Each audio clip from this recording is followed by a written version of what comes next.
Hello बच्चों, नमस्कार। मैं ममतेश कुमार आप सभी का स्वागत करता हूं आपके अपने परिवार रोजगार विद अंकित में। कैसे हैं आप सभी मेरे प्यारे साथी? उम्मीद करूंगा आप बहुत ही अच्छे होंगे, एकदम बेहतरीन होंगे, एकदम लाजवाब, शानदार, जबरदस्त, जिंदाबाद, गजब होंगे। तो सभी मेरे प्यारे साथी जुड़ जाएंगे अपनी क्लास के साथ और सभी दोस्तों को प्रणाम है, नमस्कार है, सुप्रभात है, गुड मॉर्निंग है। तो प्यारे साथी, जुड़ते हैं आगे अपनी कक्षा के साथ और आगे बढ़ते हैं मेरे दोस्त।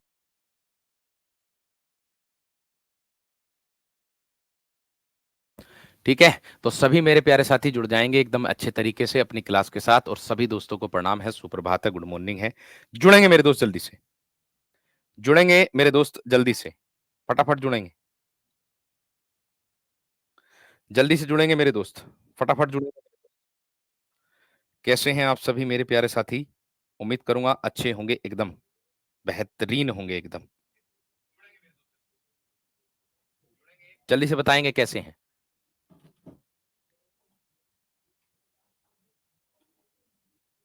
बहुत बढ़िया, बहुत शानदार, बहुत ज़बरदस्त। चलिए, आगे देखो, मैंने कहा मेरे दोस्त आप लोगों से आगे की अगर मैं बात करता हूँ, तो आगे हमारा जो टॉपिक चल रहा था मेरे दोस्त, वो चल रहा था आधुनिक काल। तो यहाँ देखिएगा छायावाद का अन्य संस्मरण स्मरणीय तथ्य। ये क्या है मेरे दोस्त? छायावाद का अन्य स्मरणीय तथ्य है ये, इसको हम लोग करें। तो इसका जवाब मेरे दोस्त हम लोग देखेंगे ध्यान से। क्या है कि जयशंकर प्रसाद की पहली कविता सावन पंचक, अच्छे प्रश्न हैं आज के, ध्यान रखना, जो भारतेंदु पत्रिका में कलाधर उपनाम से है। देखो कितनी अच्छी बात है। मैंने कहा आज का जो सेशन है हमारा बहुत शानदार रहने वाला। आज की जो छटोर है पूरे एकदम क्वेश्चन आंसर, मतलब क्वेश्चन जो है, कंटेंट आज का। जयशंकर प्रसाद की पहली कविता कौन सी है? सावन पंचक। कौन सी है? सावन पंचक। इस सावन पंचक को भारतेंदु पत्रिका में, इस सावन पंचक को भारतेंदु जो पत्रिका है आप लोगों की, उस पत्रिका में किस नाम से है? ये कलाधर उपनाम से है। कलाधर उपनाम से है क्योंकि जयशंकर प्रसाद का उपनाम कलाधर भी है। मेरी बात समझे या ना? क्योंकि जयशंकर प्रसाद जी का जो उपनाम है वो क्या है मेरे दोस्त? कलाधर भी है। इतनी बात सबकी समझ में आ गई? इतनी बात क्लियर हो गई?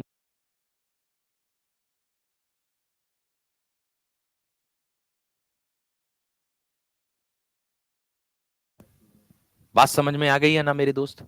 बात क्लियर हो गई या ना मेरे दोस्त? इतनी क्लियर हो गई बात या ना? जल्दी से बताओ, जल्दी से बताओ मेरे दोस्त, क्लियर हो गई या ना? फटाफट थम्स अप करके। चलो देखो, आगे देखो, प्रसाद की प्रथम काव्य कृति कौन सी है? देखिए प्रसाद जी की जो प्रथम काव्य कृति है वो कौन सी है? चित्राधार। वो कौन सी है मेरे दोस्त? चित्राधार है। जो प्रथम काव्य कृति है इनकी, चित्राधार के नाम से है, जो 1918 में प्रकाशन वर्ष है जिसका। प्रसाद की प्रथम छायावादी कविता प्रथम प्रभात है, 1918 में ये ईस्वी में प्रकाशित हुई थी। झरना में संकलित है ये। इनका जो झरना है ना, झरना, इनकी जो झरना रचना है उसमें संकलित है। लेकिन ये किसके अनुसार है झरना में संकलित? ये है राम स्वरूप चतुर्वेदी के अनुसार। ये किसके अनुसार है? राम स्वरूप चतुर्वेदी के अनुसार है ये वाली। ये बात किसमें है? ये ध्यान से देखो एक बार दोबारा से, कि प्रसाद की प्रथम छायावादी कविता का क्या नाम है? प्रसाद की छायावादी कविता का नाम जो है वो है प्रथम प्रभात, है ना? इसका प्रकाशन भी 1918 ईस्वी है। लेकिन ये झरना में संकलित है। ये किसके अनुसार है झरना में संकलित? ये है राम स्वरूप चतुर्वेदी के अनुसार। ये किसके अनुसार है? राम स्वरूप चतुर्वेदी के अनुसार है। ये बाद में कराऊंगा रोहित, में कराऊंगा सारे, टेंशन ना लो, सब चीज कराऊंगा। ठीक है, आगे देखो इसके बाद क्या है।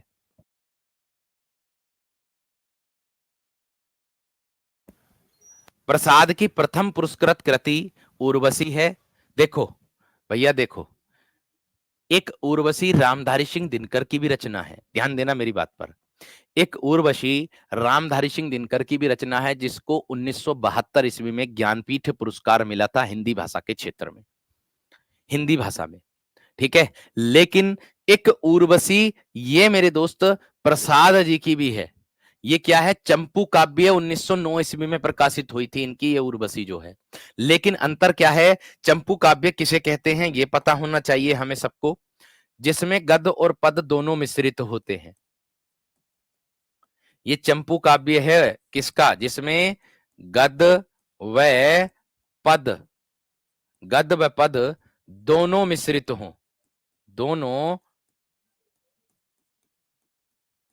मिश्रित हों, उसी को कहते हैं मेरे दोस्त हम चंपू काव्य। उसी को कहते हैं मेरे दोस्त हम चंपू काव्य। इतनी बात समझ में आ गई?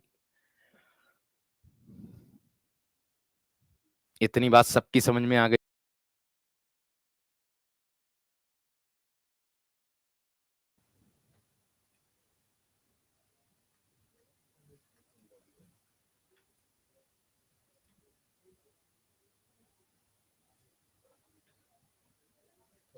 अटक गई?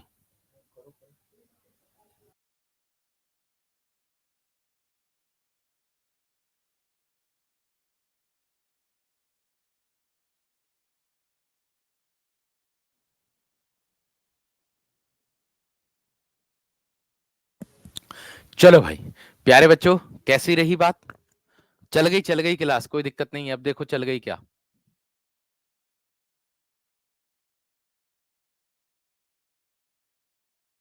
छायावाद के महाकवि निराला की प्रथम काव्य कृति कौन सी है? अनामिका है। प्रथम काव्य कृति कौन सी है मेरे दोस्त? अनामिका। अंतिम काव्य कृति क्या? अंतिम काव्य कृति कौन सी है? सांध्य का कली। सांध्य का कली ये अंतिम काव्य कृति है। मुक्तक छंद के प्रवर्तक निराला जी माने जाते हैं। ठीक है। आप कहोगे मुक्तक छंद किसे कहते हैं? जिसमें वर्ण और जिसमें वर्ण का और मात्रा का दोनों का प्रतिबंध नहीं होता, उसी को मुक्तक छंद कहते हैं। जूही की कली इनकी मुक्तक छंद का उदाहरण है। ये निराला की कविता जूही की कली जो है ये मुक्तक छंद का उदाहरण है। और अंतिम कविता कौन सी है इनकी? वो है पत्रोत्कंठित जीवन का विष बुझा है। पत्रोत्कंठित, ये है पत्रोत्कंठित जीवन का विष बुझा है। जीवन का विष क्या है? बुझा है। ये है कृति। इतनी बात सबकी समझ में आ गई है ना? इतनी बात सबकी क्लियर हो गई है ना? एक बार थम्स अप करके बता दो। इतनी बात सबकी क्लियर हुई है ना? एक बार थम्स अप करके बता दो जल्दी से मेरे दोस्त, फटाफट एकदम। एक बार थम्स अप करके बता दो जल्दी से मेरे दोस्त, थम्स अप करके एकदम फटाफट।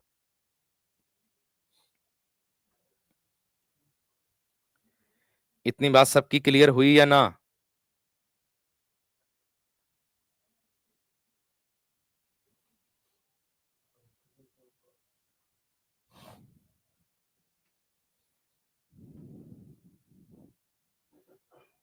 इतनी बात सबकी क्लियर हो गई है ना? बता दो। बहुत बढ़िया, बहुत शानदार, बहुत गजब। आगे देखो, निराला को रामविलास शर्मा ने ओज एवं, देखो क्या है? निराला को रामविलास शर्मा ने ओज एवं ओदात्य का कभी कहा। सूर्यकांत त्रिपाठी निराला को रामविलास शर्मा ने ओज एवं ओदात्य का कवि कहा, तो गंगा प्रसाद पांडे ने इन्हें महाप्राण कहा। तो देखो भैया अगला प्रश्न फिर मिला। गंगा प्रसाद पांडे, गंगा प्रसाद पांडे ने इन्हें क्या कहा? इन्हें महाप्राण कहा। इन्हें क्या कहा? महाप्राण की संज्ञा दी। और महाप्राण जो है ये इनका उपनाम भी होता है। किसका मेरे दोस्त? सूर्यकांत त्रिपाठी निराला का। महाप्राण जो है ये किसका उपनाम होता है? ये सूर्यकांत त्रिपाठी निराला जी का उपनाम होता है। बात समझ में आ गई? बात क्लियर हो गई दोस्त इतनी या ना? सब विद्यार्थी ठीक है? इतनी बात सबकी क्लियर हो गई या ना? एक बार थम्स अप करके बताओ।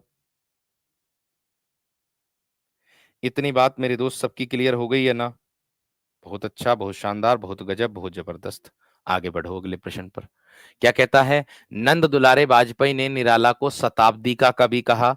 देखो, नंद दुलारे वाजपेयी ने निराला को क्या कहा? शताब्दी का कवि, तो नामवर सिंह ने निराला की कविता को शताब्दी का काव्य कहा। नामवर सिंह ने क्या कहा? निराला को शताब्दी का काव्य कहा। नामवर सिंह ने जो है शताब्दी का काव्य कहा। आगे देखो क्या कहता है। राम की शक्ति पूजा कृत्तिवास रामायण से प्रेरित होकर निराला ने लिखी है। देखो अच्छी बात है ये। राम की जो शक्ति पूजा है वो किससे प्रेरित होकर के लिखी? ध्यान देना, राम की शक्ति पूजा कृत्तिवास कृत्तिवास रामायण से प्रेरित होकर के सूर्यकांत त्रिपाठी निराला ने लिखी। सूर्यकांत त्रिपाठी निराला ने लिखी। अच्छे फैक्ट मिल रहे हैं आज। आज अच्छे अच्छे फैक्ट मिल रहे हैं, ये बात का ध्यान रखना। छायावाद तो लंबा है ही भाई, देखो छायावाद तो बहुत लंबा है। ठीक है, पंत की प्रथम छायावादी रचना उच्छ्वास है। पंत की जो प्रथम छायावादी रचना है वो कौन सी है? उच्छ्वास है। और अंतिम छायावादी रचना जो है वो कौन सी है? गुंजन। ये 1922 में हुई। और गुंजन की अगर मैं बात करूं तो मेरे दोस्त 1932 ईस्वी में प्रकाशित है। गुंजन जो है वो किसमें है? 1932 ईस्वी में क्या है? प्रकाशित है।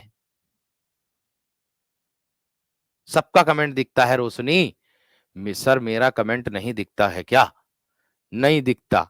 मैं आंख का अंधा नाम नयन सुख हूं, है ऐसा समझ लो। चलो आगे बढ़ो। महादेवी की प्रथम काव्य कृति कौन सी है? निहार। प्रथम काव्य कृति निहार है। निहार की भूमिका के जो निहार है इसकी भूमिका के लेखक कौन है? अयोध्या सिंह उपाध्याय हरिओध। मैंने कहा जो निहार की भूमिका के लेखक हैं वो कौन है? अयोध्या सिंह उपाध्याय हरिओध हैं। अयोध्या सिंह उपाध्याय हरिओध हैं। बात समझ में आ गई है ना? इतनी बात क्लियर हो गई है ना? एक बार थम्स अप करके बताओ। इतनी बात सबकी समझ में आ गई है ना?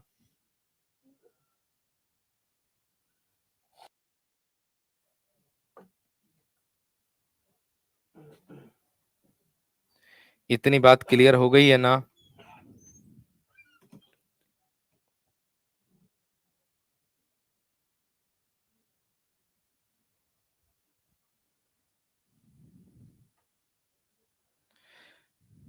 ठीक है, इतनी बात सबकी समझ में आ गई है ना?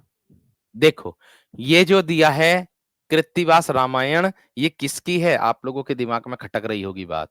तो ये जो है वो कृत्तिवास ओझा, ओझा नाम है, ओझा इनकी है ये। कृत्तिवास ओझा की है। काजल अभी थोड़ा सा समय लग रहा है, उसको तैयार कर रहा हूं मैं, अपनी किताब उसको तैयार कर रहा हूं। एक किताब आ रही है वैसे, आरडब्ल्यूए की आ रही है, साहित्य की, है ना? उसको आप दे सकते हो, मगर उसमें साहित्य आपको थ्योरी वाइज कम मिलेगा, लेकिन मतलब शॉर्ट में मतलब ज्यादा मिल जाएगा। ठीक है? ठीक है ना मेरे दोस्त?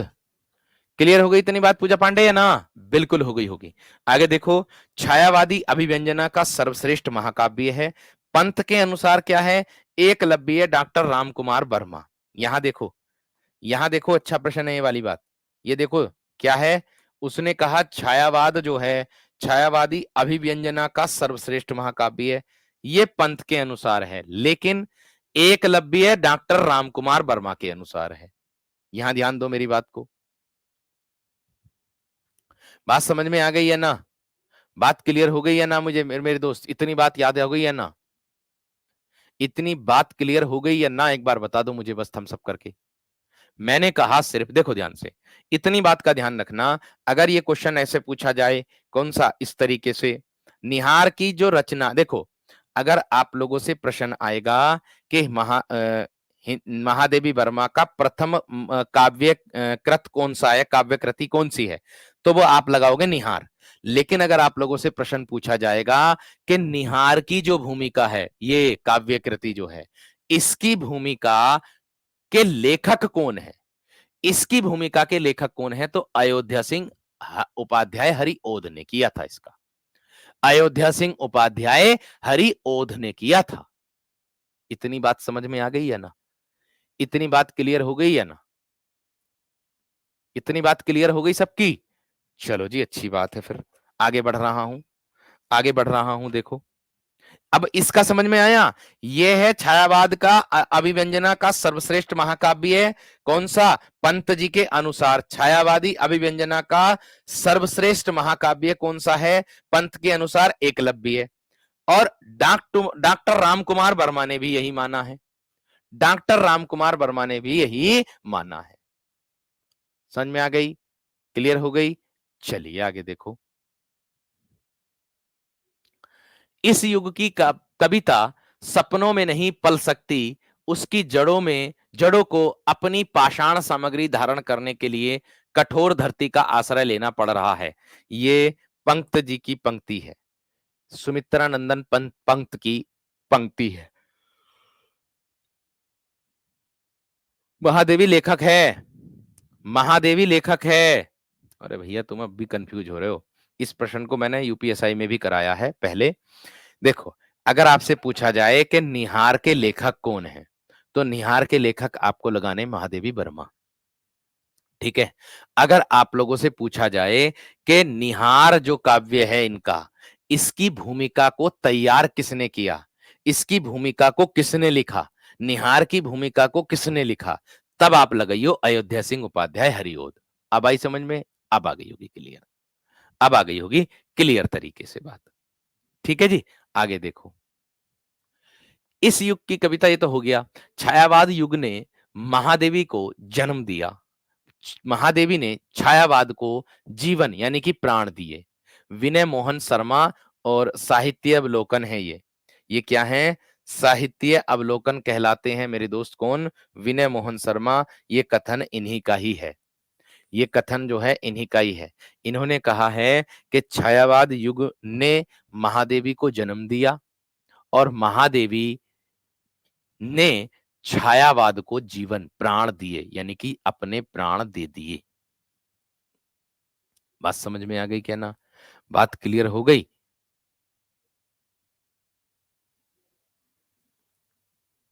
बात समझ में आ गई है ना?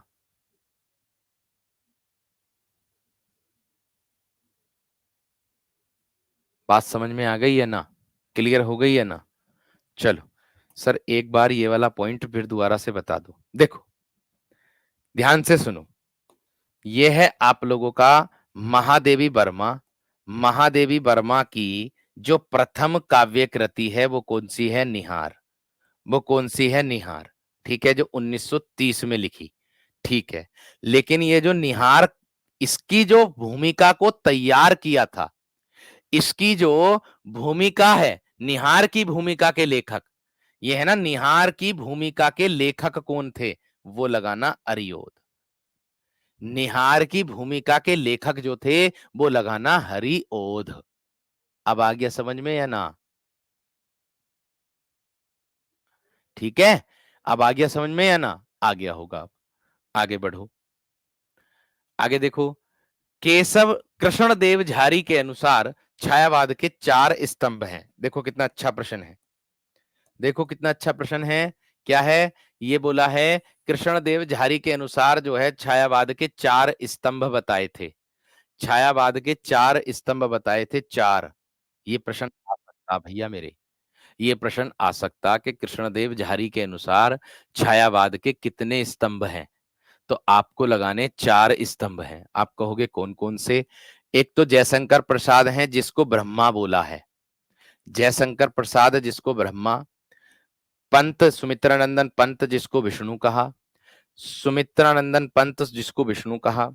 निराला जी जिसको महादेव या रुद्र का रूप दिया, रुद्र भी शिव को ही बोलते, महादेव भी शिव को बोलते हैं।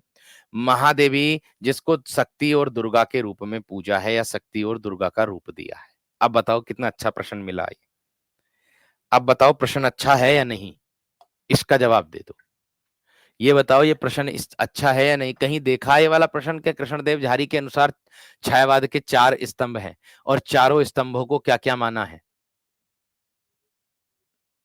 गुरुजी स्तंभ पूछ लेता है कोई भी, इनमें से इनमें से कि किसको क्या बोला गया है, आया हुआ प्रश्न है ये वाला। गुरुजी बहुत अच्छा कंटेंट है। धन्यवाद मेरे दोस्त, धन्यवाद मेरे शेर। देखो नगमा, लिखना इसलिए पड़ रहा है क्योंकि हमें मेंस परीक्षा में भी लिखना पड़ेगा। उससे आपके दोनों का फायदा हो रहा है। मेंस परीक्षा, मुख्य परीक्षा आपकी लिखित होगी, तो लिखित परीक्षा में तो आपको ये 150-200 शब्दों में लिखना ही होगा, तो उसकी भी तो तैयारी हो रही। बात समझ में आ रही है ना? उसकी भी तो तैयारी हो रही है, ये भी तो सोच के चलो।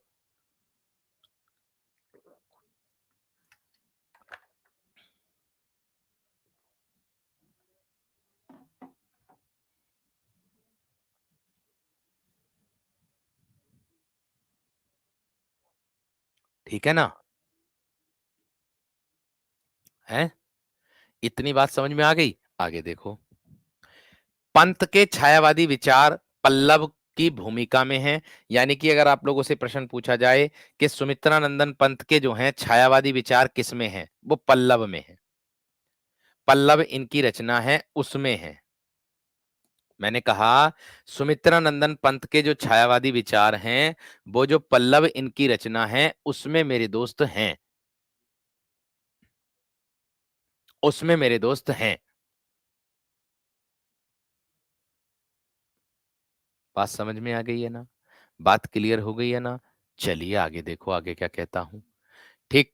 मैंने कहा जानकी वल्लभ शास्त्री को पांचवा छायावादी कवि नलिन विलोचन सभी ने कवि शर्मा ने कहा है। देखो अच्छा प्रश्न है ये भी अच्छी बात है। इन्होंने कहा कि जो जानकी वल्लभ शास्त्री को किसने क्या कहा? नलिन पांचवा छायावादी कवि कहा। क्या कहा? पांचवा छायावादी कवि कहा है। और किसने? नलिन विलोचन शर्मा ने कहा। किसने कहा? नलिन विलोचन शर्मा ने कहा है। नलिन विलोचन शर्मा ने कहा है ये। इतनी बात सबकी समझ में आ गई? इतनी बात क्लियर हो गई सबकी या ना?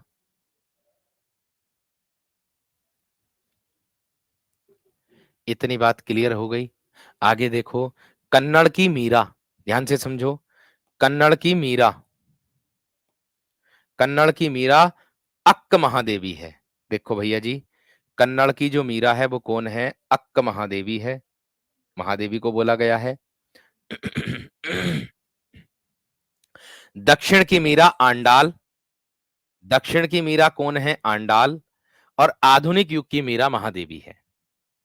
आधुनिक युग की मीरा महादेवी है। भैया ऐसे करके कर सकते हैं। कन्नड़ में, कन्नड़ में जो मीरा कही जाती है, कन्नड़ की मीरा, उसको अक्क महादेवी कहा जाता है। ध्यान से समझना मेरी बात को, कि कन्नड़ की मीरा के नाम से जो प्रचलित है वो अक्क महादेवी है। और दक्षिण की मीरा के नाम से आंडाल है। और आधुनिक युग की मीरा के नाम से महादेवी वर्मा है।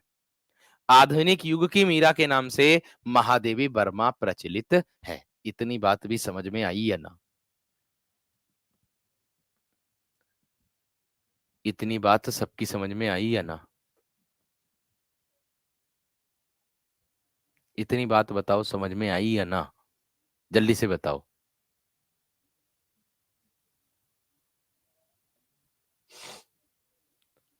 इतनी बात सबकी समझ में आई है ना? जल्दी से बताओ।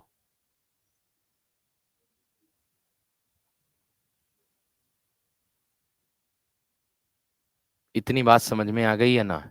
जिस प्रकार मीराबाई ने कृष्ण को अपना उपासक समझा था, वैसे ही अक्क महादेवी ने शिव को अपना उपासक समझा था। ये जो अक्क महादेवी है, इसने शिव को अपना उपासक समझा था। किसको? शिव को अपना उपासक समझा था। बात समझ में आई? बात क्लियर हो गई? ठीक है। ये अलग नाम है अक्क। यानी कि कन्नड़ में महादेवी को अक्क महादेवी के नाम से जाना जाता है। दक्षिण की मीरा आंडाल के नाम से जाना जाता है। और आधुनिक युग में तो मीरा महादेवी वर्मा है ही। ये अलग अलग नाम है। ये क्या है? अलग अलग नाम है। ये किसने कहा था कि छायावाद युग ने महादेवी को जन्म दिया। छायावाद युग ने महादेवी को यानी कि महादेवी वर्मा को जन्म दिया और महादेवी ने छायावाद को जन्म प्राण दिए, जीवन प्राण दिए। ये विनय मोहन शर्मा पांडे यानी सॉरी विनय मोहन शर्मा, ये साहित्य अवलोकन के अंतर्गत इन्होंने इसमें साहित्य अवलोकन अपनी कृति में ये लिखा है। ये ऊपर की पंक्ति जो है, ऊपर की पंक्ति लिखी है। बात समझ में आ गई है ना? बात क्लियर हो गई है ना? एक बार जल्दी से बताओ अब, एक बार जल्दी से बताओ।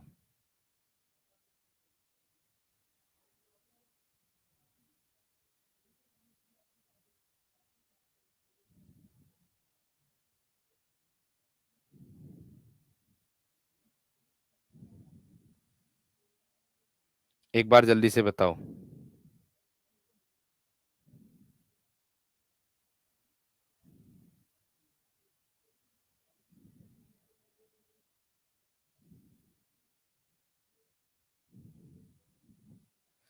ठीक है, जल्दी से बताओ। इतनी बात क्लियर हो गई है ना?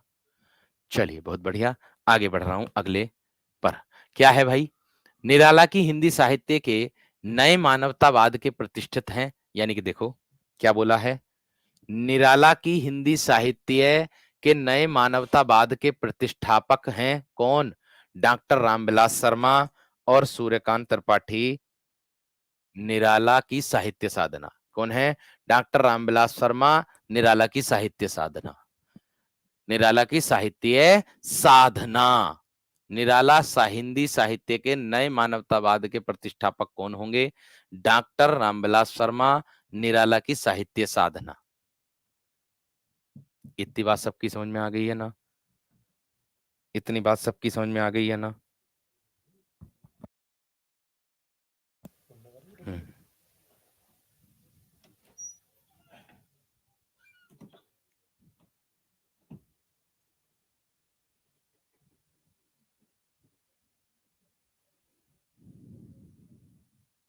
ठीक है।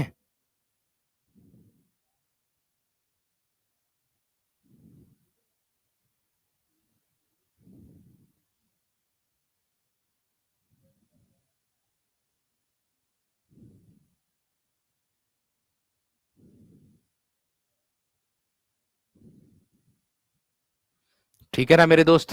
चलिए आगे देखो, अगला प्रश्न क्या होगा। जो आंडाल है ना, वो अलवार की भक्त हैं।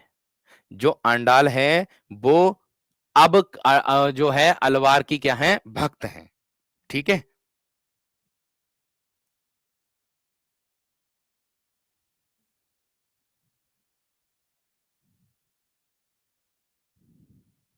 क्लियर है मेरे दोस्त?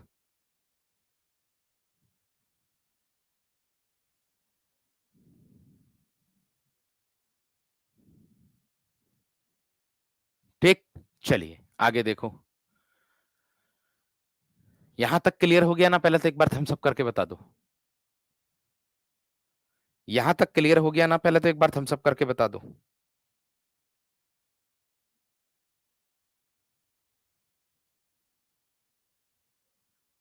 यहां तक क्लियर हो गया है नहीं?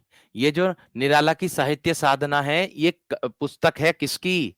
ये पुस्तक है, ये पुस्तक है निराला की साहित्य साधना। ये किसकी है? रामविलास शर्मा की।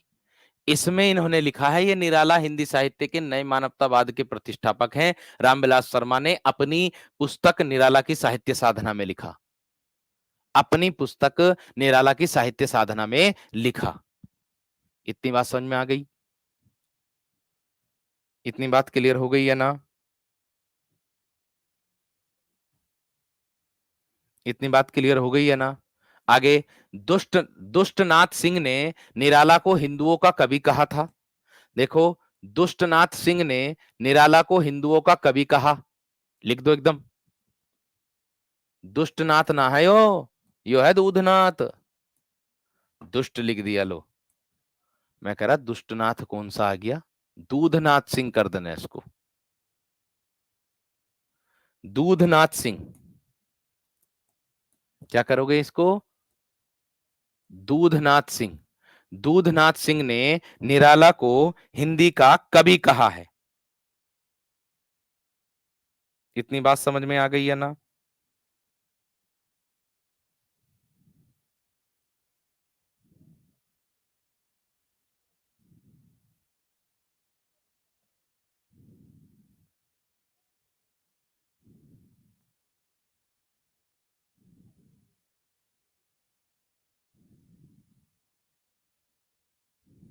ठीक है, बात समझ में आ गई। आगे देखो, पल्लव की भूमिका छायावाद का घोषणा पत्र मैनिफेस्टो कहलाता है। अगला विकल्प देखो क्या कह रहा है। अगला विकल्प कह रहा कि जो पल्लव की भूमिका है वो छायावाद का घोषणा पत्र मैनिफेस्टो कहलाता है। ये भी याद रखना, पल्लव की भूमिका छायावाद का कहलाता है। बात समझ में आ गई क्या ना? अरविंद नहीं। भाई देखो, आपसे पूछना बहुत जरूरी है मेरे दोस्त कंटेंट के बारे में। रुक इसलिए जाता हूं ताकि सभी चीजें आपको समझ में आ जाए। अब देखो, मैं तो पीडीएफ मेरे वीर लगा करके लाया हूं, लिख करके लाया हूं, मतलब तैयार करके लाया हूं। मैं तो समझ करके लाया हूं सभी चीजों को, लेकिन आपको भी तो समझाना मेरे दोस्त। और ये सब वह फैक्ट हैं जो आपके मेरे दोस्त पुस्तकों में किसी में मिलेंगे, किसी में नहीं। हर एक फैक्ट एक पुस्तक में नहीं मिलेगा, अलग अलग पुस्तकों से उठाए हुए हैं। तो ये भी बात ध्यान रखो। ठीक है, आगे देखो, पल्लव को प्रकृति की चित्रावली कहा गया है। पल्लव को क्या कहा गया है? प्रकृति की चित्रावली कहा गया है, चित्रशाला कहा गया है, सॉरी। छायावाद की प्रवृत्ति सर्वप्रथम मुकुटधर पांडे की रचनाओं में दिखाई पड़ती है। देखो, छायावाद की जो प्रवृत्ति है वो सर्वप्रथम मुकुटधर पांडे की रचनाओं में दिखाई पड़ती है। छायावाद का प्रथम रचना जो है वो झरना है, जयशंकर प्रसाद का है। और झरना 1918 को छायावाद की प्रयोगशाला कहा गया है। इसको छायावाद की प्रयोगशाला के प्रयोग किया गया। छायावाद की त्रयी, छायावाद की त्रयी,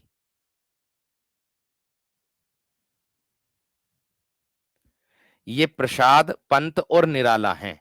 यानी कि छायावाद की त्रयी का मतलब है जो तीन कवि हैं, जो तीन कवि के रूप में जाने जाते हैं। ठीक है, त्रिमूर्ति जो हैं प्रसाद, पंत और निराला हैं। छायावाद के चतुष्ट है, चार स्तंभ, पंत, प्रसाद, निराला, महादेवी जोड़ देना इसमें। ये है मेरे दोस्त। अब बताओ जल्दी से, यहां तक क्लियर हुई बात या ना? अब बताओ जल्दी से, यहां तक क्लियर हुई या ना बात?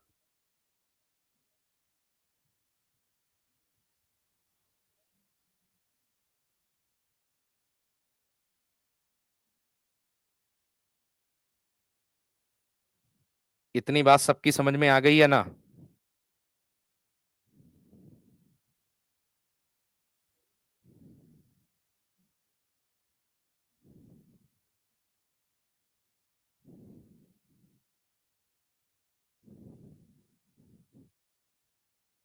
क्लियर हो गई है ना?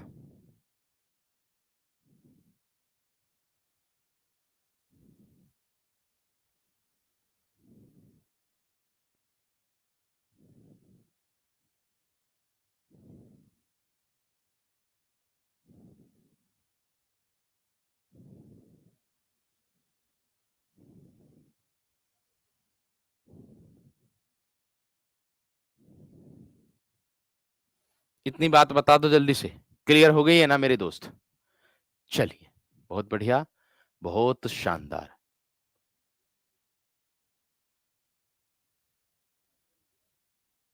चलिए, आगे देखो। हाँ, त्रिमूर्ति के नाम से, त्रयी मतलब त्रिमूर्ति के नाम से यही कहलाते हैं तीनों। आगे बढ़ेंगे। शुक्ल जी ने स्वच्छंदतावाद को छायावाद से भिन्न एवं रहस्यवाद को छायावाद का पर्यायवाची अथवा उसी में अंतर्भुक्त माना है। उसी में अंतर्भुक्त का मतलब होता है, अंतर्भुक्त का मतलब उसी में समाहित, अंतर्भुक्त मतलब उसी में समाहित बोल देंगे। ठीक है, अंतर्भुक्त का मतलब, अब कहीं पर ये त्रयी मिल जाता है लिखा हुआ, और कहीं पर मेरे दोस्त एक और मिलता है, बृहस्त्री, ये वाला बृहस्त्री, ये मिल जाता है। कहीं पर ये मिल जाता है वह स्त्री लिखा हुआ, इसी के अंतर्गत आता है।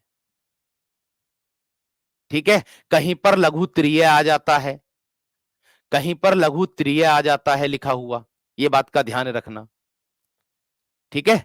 लेकिन मेरे दोस्त ये तीन माने जाते हैं त्रयी के रूप में, बृहस्पति के रूप में, ये तीनों। आगे देखो, ठीक, यहां देखो छायावाद की लघुत्रयी, देखो जो आप पूछ रहे हो मेरे दोस्त पंकज, मेरे शेर, जो आपने लिखा गुरुजी लघुत्रयी तो पढ़ा, लघुत्रयी में तीन आते, महादेव वर्मा, राम कुमार वर्मा, भगवती चरण वर्मा, ये आते हैं। पवन मेरे शेर, मेरे वीर, मेरे जिगर, एक बार यहां तो देखियो ये क्या लिख रहा, छयवाद की लघुत्रयी या वर्मा त्रयी है, महादेव वर्मा, भगवती चरण वर्मा और राम कुमार वर्मा। मेरे दोस्त आपने जो मुझसे सवाल किया वो आपके सामने प्रत्यक्ष है मेरे वीर, जो आपने मुझसे सवाल किया वो आपके सामने प्रत्यक्ष है। अब बताओ मेरे दोस्त, बताओ।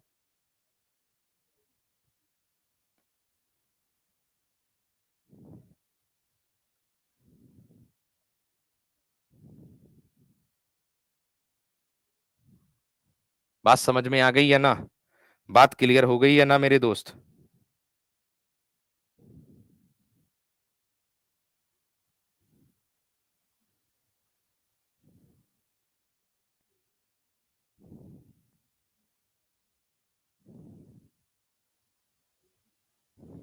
क्लियर हो गई है ना मेरे दोस्त?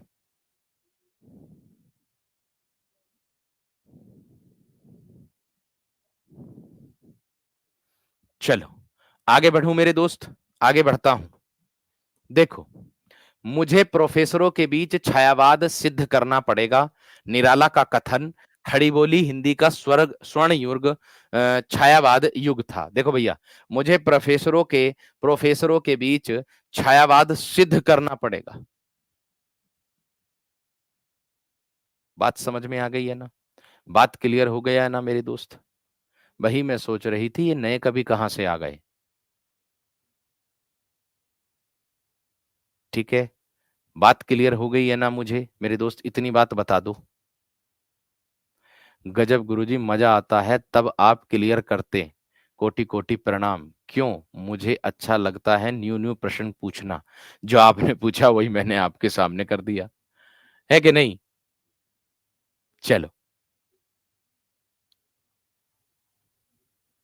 अरविंद कुमार कह रहे हैं कि हिंदी के क्षेत्र में सर अभी आप हैं अभी। थैंक यू मेरे दोस्त, थैंक यू।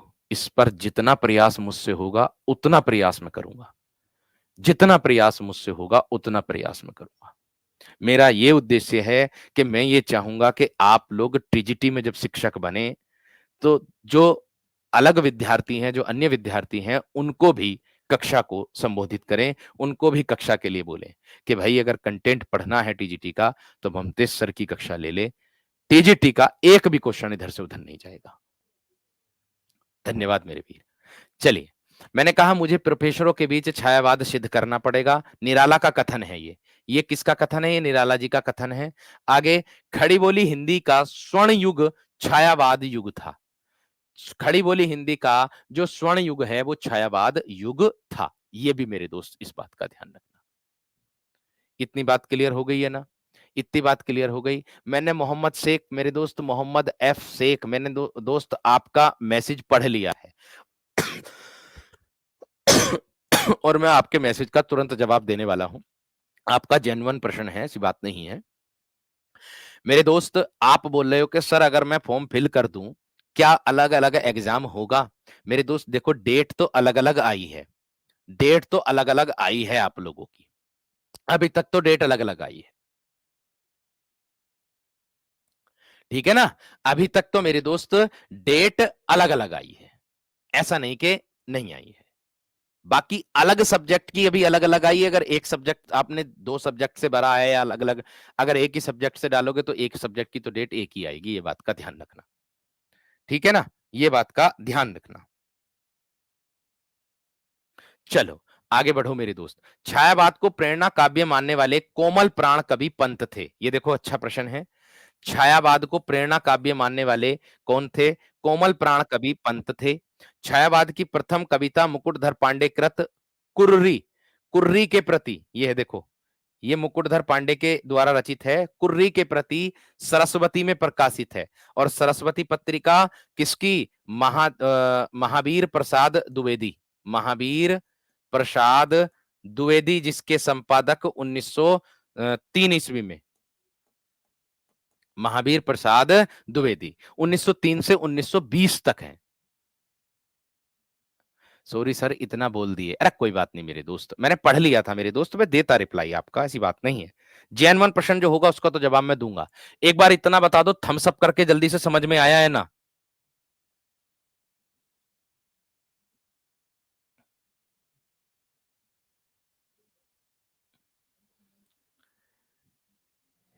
एक बार इतना बता दो जल्दी से, थम्स अप करके मेरे दोस्त, जल्दी से क्लियर करके जल्दी से बता दो। इतनी बात सबकी समझ में आ गई है ना?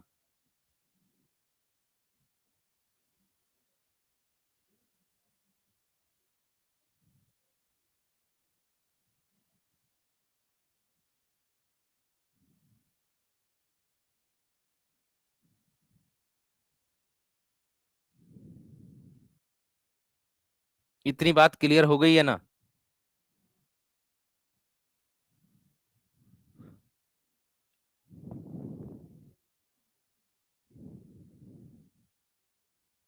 इतनी बात क्लियर हो गई है ना?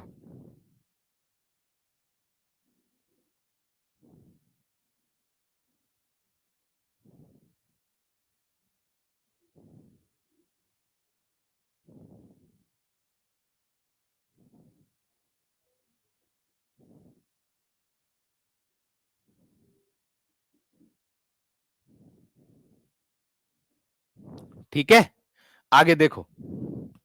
छायावाद का उज्जवल पक्ष मानवतावाद को ही माना जाता है। छायावाद का जो उज्जवल पक्ष है वो मानवतावाद को माना जाता है। छायावाद की प्रथम रचना कई बार आ गई, झरना है। गीति काव्य के सर्वप्रथम प्रयोक्ता मुकुटधर पांडे के अनुज लोचन पांडे थे। देखो, जो गीति काव्य है उसके सर्वप्रथम प्रयोक्ता का मतलब है मेरे दोस्त, जो सर्वप्रथम प्रयोग करता है वो मुकुटधर पांडे हैं। इसके अनुज, अनुज यानी कि छोटे भैया कौन है? लोचन पांडे। छोटे भैया हैं जो लोचन पांडे हैं। इतनी बात समझ में आ गई है ना? इतनी बात क्लियर हो गई है ना मेरे दोस्त? जल्दी से बताओ, इतनी बात क्लियर हो गई है ना? वो रचना है अक्षिता, कुरकुरी जो है वो रचना है, वो रचना है।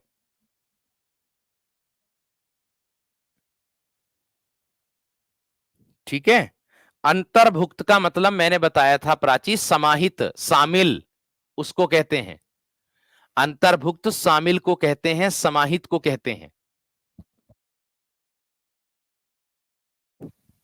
आगे आगे कह रहा, छायावादिता शब्द से मैंने छायावाद शब्द बनाया। ये मुकुटधर पांडे का कथन है।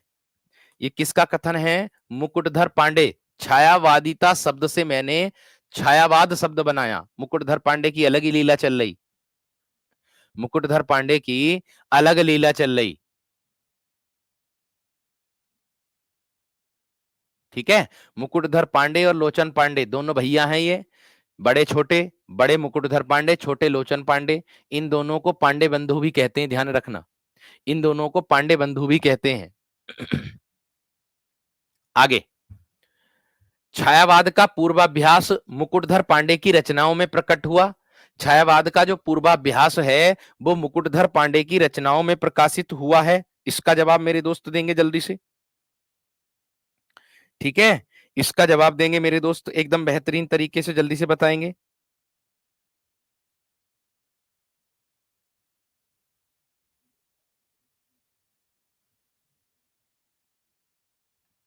ठीक है, क्लियर बात है? आगे बढ़ू। छायावाद का विनाश क्यों, इलाचंद्र जोशी का प्रसिद्ध लेख है। देखो अच्छी बात है, छायावाद का विनाश क्यों, ये इलाचंद्र जोशी का एक प्रसिद्ध लेख है, जो भारत पत्र में 1940 अक्टूबर 1940 में, भारत पत्र में 1940 अक्टूबर में प्रकाशित हुआ था। 1940 में अक्टूबर में प्रकाशित हुआ था। भारत पत्र में हुआ था और 1940 ईस्वी में प्रकाशित हुआ था अक्टूबर में। ये भी अच्छी लाइन है, ये भी अच्छा प्रश्न है, ये भी अच्छी लाइन है, ये भी अच्छा मेरे दोस्त प्रश्न है। बात समझ में आ गई? बात क्लियर हो गई है ना? बात क्लियर हो गई है ना? आगे देखो, नंद दुलारे वाजपेयी ने छायावाद के समर्थन में भारत पत्रिका में लेख लिखा था। ये प्रथम छायावादी समीक्षक थे। ये प्रथम छायावादी समीक्षक थे। ये भी महत्वपूर्ण तथ्य है। छायावाद काव्य पके फल की भांति धरती पर चूकर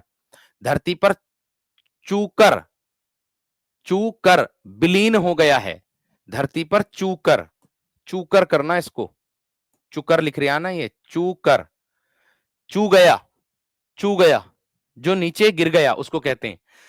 क्या है? छायावादी काव्य पके फल की भांति धरती पर चूकर विलीन हो गया, यानी कि धरती पर गिरा और फिर विलीन हो गया, मिट्टी में मिल गया, और उसे ने नवीन चेतना के लिए स्थान रिक्त कर दिया। यह शिव कुमार मिश्र का कथन है। ये किसका है? ये शिव कुमार मिश्र का कथन है। ये किसका कथन है भैया? शिव कुमार मिश्र का कथन है। यहां तक बात क्लियर हुई तो एक बार थम्स अप कर दो जल्दी से। अच्छी अच्छी चीजें मिल रही होंगी, अच्छी अच्छी नई नई चीजें देखने के लिए मिल रही होंगी आपको। बताइए, अच्छी अच्छी चीजें, नई नई चीजें देखने के लिए मिल रही है ना? ये बताओ, अच्छी अच्छी चीजें और नई नई चीजें देखने के लिए मिल रही है ना? ये बताओ पहले तो।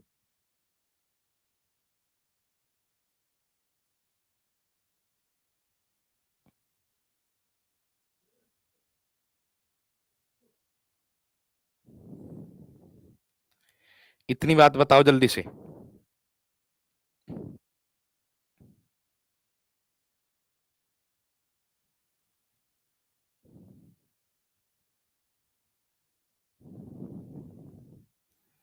इतनी बात बताओ जल्दी से मेरे दोस्त, फटाफट थम्स अप करके।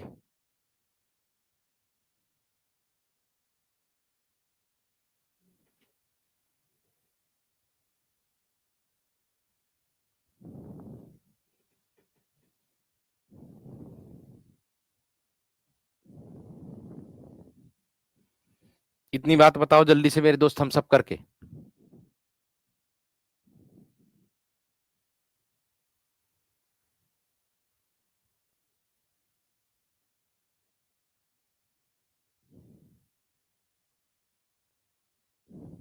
चलो आगे बढ़ूं।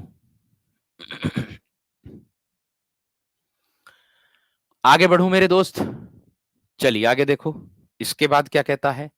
आधुनिक काल के छायावादी काव्य धारा में रहस्यवाद की भावना पाई जाती है। ठीक है, आधुनिक काल के छायावादी काव्य धारा में रहस्यवाद की भावना पाई जाती है। छायावाद की प्रथम मनोवैज्ञानिक आलोचना की थी किसने? डॉक्टर नगेंद्र ने। किसने की थी? डॉक्टर नगेंद्र ने की थी। छायावादी आलोचक के रूप में सर्वप्रथम डॉक्टर नगेंद्र को प्रसिद्धि मिली थी और फिर सैद्धांतिक आलोचक के रूप में मिली थी। मेरा आगमन हिंदी के छायावादी कवि प्रसाद हैं। मेरा आगमन हिंदी की के छायावादी कवि प्रसाद हैं। निराला और पंत की कविता के विवेचक के रूप में था ये नंद दुलारे वाजपेयी, जिन्होंने इनकी जो रचना है आधुनिक साहित्य की भूमिका, इसमें लिखा है ये कथन। इस इस रचना में इन्होंने, नंद दुलारे वाजपेयी ने इसका वर्णन किया जो ऊपर लिखा हुआ है। जो ऊपर लिखा हुआ है उसका वर्णन किया है मेरे दोस्त। इतनी बात समझ में आई? आगे देखो, शुक्ल जी ने छायावाद को रहस्यवाद और प्रतिबिंबवाद कहा और छायावाद को द्विवेदी युगीन इति वृत्तात्मकता की प्रकृति प्रतिक्रिया माना है। ये देखो शुक्ल जी का, शुक्ल जी तो मोस्ट ही इंपोर्टेंट है भैया, शुक्ल जी की बराबरी ना कर सकता कोई। जयशंकर प्रसाद ने छायावाद को स्पष्ट करने के लिए दो लेख लिखे थे, एक रहस्यवाद, एक यथार्थवाद और एक छायावाद। इसको नोट कर दो, अच्छा प्रश्न है ये भी। इसको नोट कर दो मेरे दोस्त, ये भी अच्छा प्रश्न है, जल्दी से करो, जल्दी से करो मेरे दोस्त, फटाफट एकदम थम्स अप करो, जल्दी से थम्स अप करो।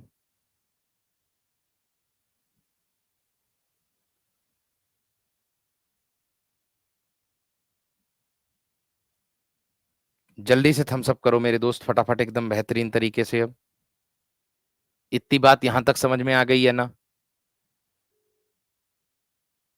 इतनी बात यहां तक समझ में आ गई है ना? आगे बढ़ूं? आगे कहता है, मुकुटधर पांडे ने शारदा 1920 में प्रकाशित अपने निबंधों में छायावाद की 5 विशेषताओं का उल्लेख किया था। देखो, मुकुटधर पांडे जी ये हैं, इन्होंने शारदा, इनकी एक रचना है, उसमें अपने निबंधों में जो है छायावाद की 5 विशेषताओं का वर्णन किया था इन्होंने।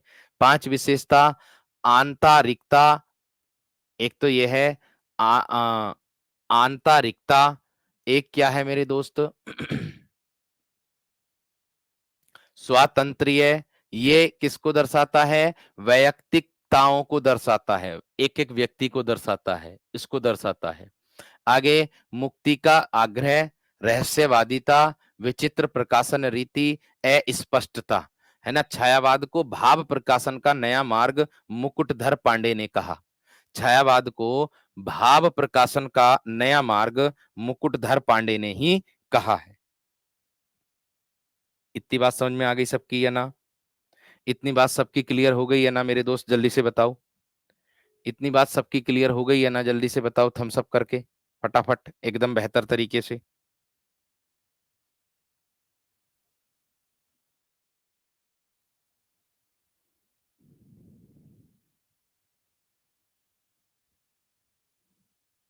एक बार थम्स अप करके बताओ मेरे दोस्त, जल्दी से, जल्दी से बताइएगा।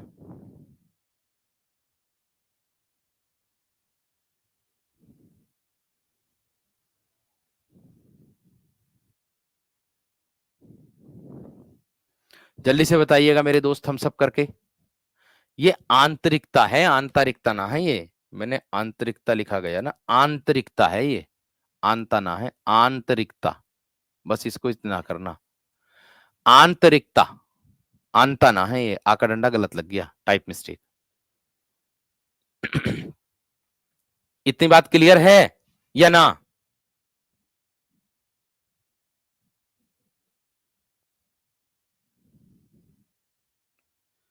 इतनी बात बताओ, क्लियर है या ना?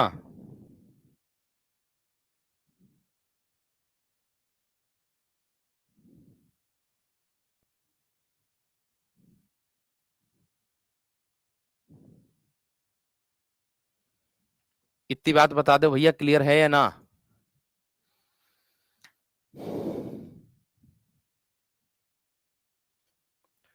चलो जी, आगे बढ़ो मेरे दोस्त। आगे क्या कहता है? छायावाद पर आरोप क्या क्या लगे थे, देखो, अब देख लो। छायावाद पर क्या क्या आरोप लगे थे। साइमा खातून कह रही, यूजीसी नेट में पूछा गया था ये क्वेश्चन जो आपने कराया। अरे कोई बात ना, कहीं पूछा जाए, आपको अपने पेपर से मतलब रखो। सर्वप्रथम आरोप पलायनवादिता का था। छायावाद पर जो आरोप लगे थे वो देख लो कौन कौन से थे। सर्वप्रथम आरोप पलायनवादिता का था। यथार्थ से विमुख काव्य था। यथार्थ मतलब जो सामने प्रत्यक्ष होता है, कल्पित जिसका विलोम होता है यथार्थ का। सामाजिक आदर्श और मूल्यों का अभाव था। वायवीय अमूर्तता की प्रधानता। भाषा की दृष्टि से दुरूह काव्य। भाषा की दृष्टि से क्या है? दुरूह काव्य इसके अंतर्गत है। भाषा की दृष्टि से क्या है? दुरूह काव्य इसके अंतर्गत मेरे दोस्त मिलेगा, इसके अंतर्गत मिलेगा।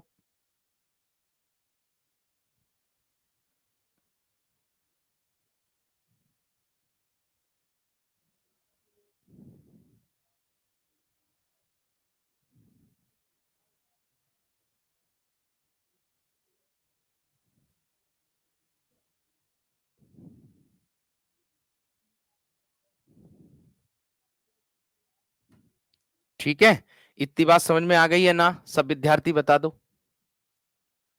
चलिए, बहुत बढ़िया, बहुत गजब, बहुत गजब। पलायन का मतलब होता है, यहां से पलायन करने को कहते हैं, चलने को कहते हैं। यानी कि चलने में जो वादिता होती है, जो उसको होते हैं, उसको बोलते हैं।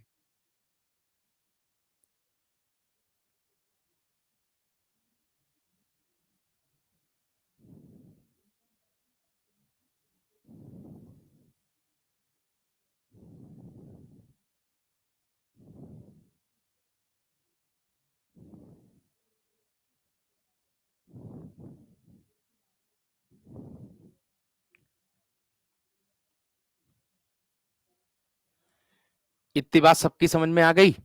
चलिए आगे देखो सर, आज इतना ही रहने दीजिएगा। देखो कुछ एक चीज और देख लो, बस थोड़ी सी मैंने मेहनत की है, इस मेहनत को और देख लो मेरी जो मैंने मेहनत की, इसको मेहनत को और देख लो।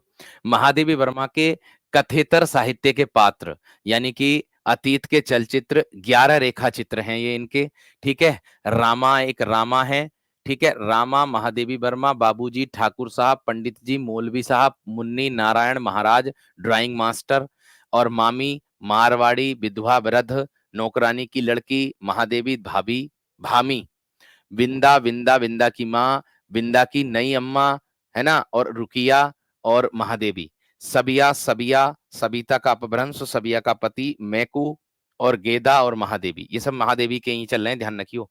आगे क्या दे रखा, बिट्टो, वृद्ध सज्जन, इनकी नवोड़ा पत्नी, मामी, महादेवी, सब महादेवी के हैं। दो फूल, वृद्धा, बुद्धि की पोती, है ना, 22 दिन का पोती का पुत्र, महादेवी। घीसा, घीसा घीसा की मां, महादेवी। सबला, बेस्यापुत्री, बेस्यापुत्री का पति, ससुर और महादेवी, सब महादेवी के चल रहे हैं, सब महादेवी के चल रहे हैं, ठीक है। ये दिया देखो, अलोपी, बदलू और लक्ष्मा। स्मृति की रेखाएं के 7 रेखा चित्र हैं, स्मृति की रेखाएं के 7 रेखा चित्र हैं। एक भक्तिन है, एक चीनी फेरी वाला है, और एक पर्वत पुत्र है, एक मुन्नू की मां है, और एक है ठकुरी बाबा। एक क्या है, ठकुरी बाबा। ये स्मृति की रेखाएं के 7 रेखा चित्र जो आप लोगों के सामने मैंने बताए। ये बिबिया भी है, इसमें गुंगिया भी है। पथ के साथी 7 साथी हैं, साहित्यकारों पर आधारित हैं, जो कविंद्र, दद्दा, मैथिली शरण गुप्त को बोला जाता, सुभद्रा, सुभद्रा कुमारी चौहान को बोला जाता है, और निराला, सूर्यकांत त्रिपाठी निराला को बोला जाता है। ये है मेरे दोस्त आप लोगों का, ठीक है। ये है मेरे दोस्त आप लोगों का, ये देखिएगा आप लोगों के सामने, ये स्मृति रेखाएं के 7 रेखा चित्र हैं जो नीचे दिए हैं। अतीत के चलचित्र महादेवी वर्मा की है, लेकिन साहित्य के पात्र मैंने ये आपको बताए हैं नीचे, ठीक है। ये 11 रेखा चित्र हैं इनके, कितने हैं, 11 रेखा चित्र हैं। ये अतीत के चलचित्र के अंतर्गत जो 11 रेखा चित्र आते हैं वो हैं ये, अतीत के चलचित्र के अंतर्गत मेरे दोस्त 11 रेखा चित्र आते हैं, वो हैं ये मेरे दोस्त आप लोगों के। समझ में आ गई बात, समझ में आ गई बात या ना? इतनी बात क्लियर हो गई या ना मेरे दोस्त, जल्दी से बता दो।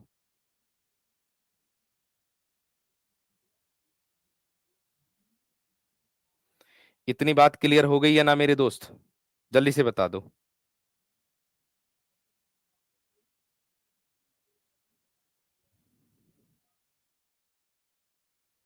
इतनी बात क्लियर हो गई या ना मेरे दोस्त, जल्दी से बता दो।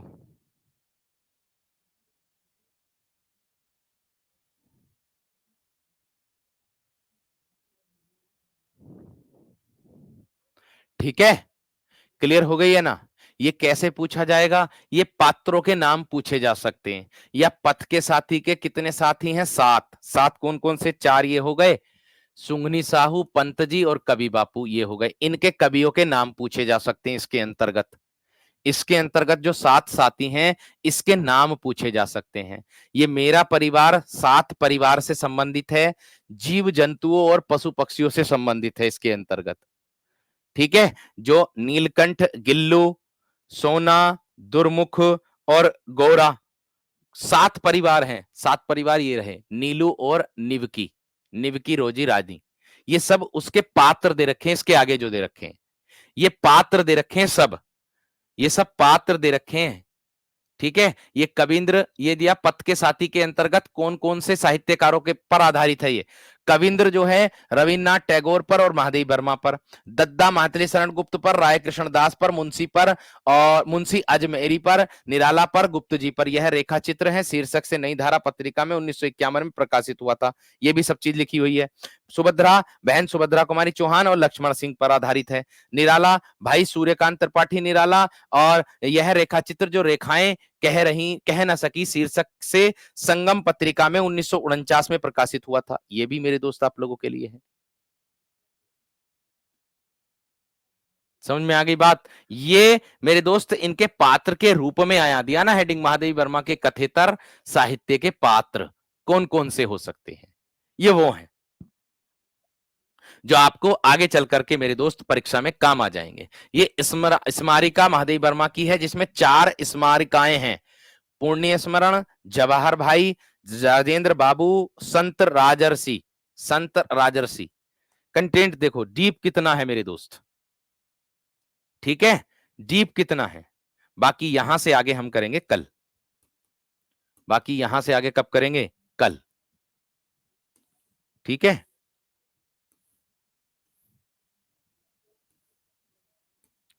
यहां से आगे कर देंगे कल।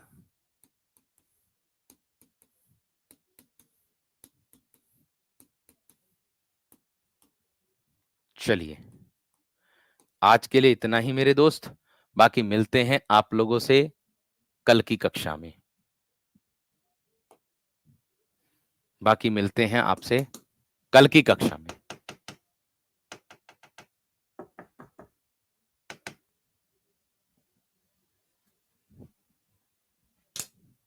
ठीक है, इतनी बात समझ में आ गई है ना? एक बार थम्स अप करके बताएंगे।